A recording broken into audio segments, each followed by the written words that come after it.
बिस्मिल्लाहिर्रहमानिर्रहीम। अस्सलाम वालेकुम वरहमतुल्लाहि वबरकातुह। दोस्तों, अगर नीयत अच्छी हो तो इंसान के बहुत सारे काम आसान भी हो जाते हैं और उनमें अल्लाह की तरफ से सवाब भी मिलता है।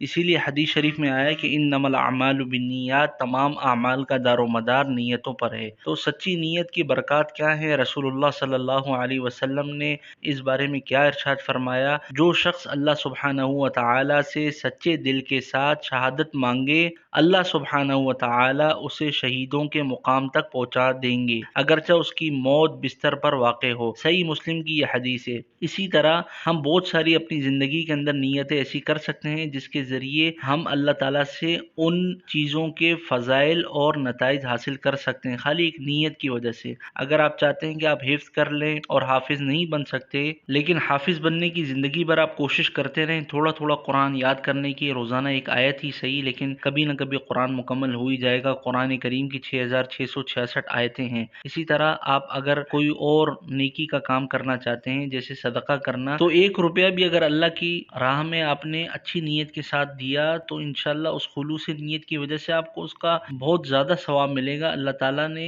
कुरान करीम के अंदर वाज़ेह तौर पे फरमाया कि अगर तुम एक नेकी लेकर आओगे तो उसके बदले में हम आपको 10 दर्जात बुलंद करेंगे, आपको 10 गुना ज़्यादा सवाब देंगे। इसी तरह आप आलिम दीन नहीं है लेकिन आप चाहते हैं कि आप इल्म हासिल करें दीन का, कम से कम इतना इल्म हासिल करना जिससे आपको हलाल हराम, जायज़ नाजायज़, पाकी नापाकी की तमीज़ हो सके, ये मुसलमान के ऊपर लाजिम और फ़र्ज़ और ज़रूरी के दर्जे में है। तो बंदा ज़िंदगी भर सीखता रहे, इंशाल्लाह एक दिन आलिमों में आपका शुमार होगा मौत के बाद अल्लाह के नज़दीक। अगर आप खुद नहीं इल्म हासिल कर सके तो अपनी औलाद के लिए इसकी नीयत कीजिए ताकि अल्लाह ताला उसे आलिम दीन बना ले। अगर आपको वीडियो पसंद आई हो तो इसे लाजमी आगे भी शेयर कीजिएगा।